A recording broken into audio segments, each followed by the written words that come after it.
Hello friends, నేను శిరీషాని. Welcome back to my channel. ఈరోజు మనం చల్లటి స్వీట్ లస్సీ ఎలా తయారు చేయాలో చూద్దాం. ఈ లస్సీలో మంచి పోషక విలువలు ఉంటాయండి. మనకు ఎనర్జీని ఇస్తుంది. మన బాడీలో వేడిని తగ్గించి మనకు కూలింగ్ ఇచ్చే ఒక చక్కని డ్రింక్ ఇది. ఈ స్వీట్ లస్సీని తయారు చేయడానికి మనకి ఏమేమి పదార్థాలు కావాలంటే, ఒక కప్పు చిక్కటి చల్లటి పెరుగు తీసుకోండి. పెరుగు కమ్మగా ఉండాలి. పావు కప్పు పాలు, షుగర్ మిక్సీలో వేసి పౌడర్ చేశానండి, అది పావు కప్పు తీసుకుందాం. గార్నిషింగ్కి కట్ చేసిన పిస్తా, కట్ చేసిన బాదం పప్పు తీసుకోవాలి. కొంచెం కుంకుమ పువ్వు తీసుకున్నాను. 4-5 ఐస్ క్యూబ్స్ తీసుకోండి. పెరుగుని చిలకడానికి నేను బ్లెండర్ యూస్ చేయకుండా ఈ మజ్జిగ కవంతో చేస్తున్నానండి.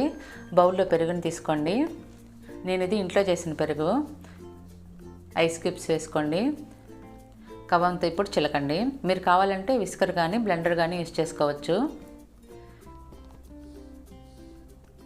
పెరుగు బాగా సాఫ్ట్ అయ్యేంత వరకు చేయండి. సాఫ్ట్గా అయిన తర్వాత దానిలో ఇప్పుడు పాలు వేసుకోవాలి. చక్కెర కూడా వేసుకోండి.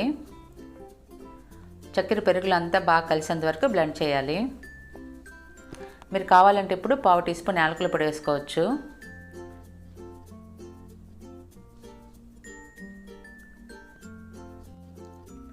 మనకు లస్సీ రెడీ అయింది. నేను సర్వింగ్ గ్లాసెస్లో వేసుకుంటున్నాను.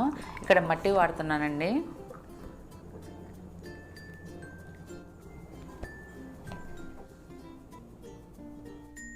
పైన గార్నిషింగ్కి కొంచెం బాదం పప్పు వేసుకోండి.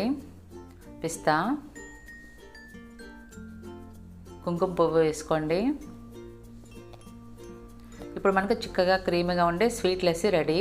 ఈ రెసిపీని మీరు తప్పకుండా ట్రై చేసి ఎలా వచ్చిందో నాకు కామెంట్ సెక్షన్లో రాయండి. ఈ రెసిపీ నచ్చితే లైక్ చేయండి, షేర్ చేయండి. నా ఛానల్ని సబ్స్క్రైబ్ చేయడం మర్చిపోకండి. Thank you for watching.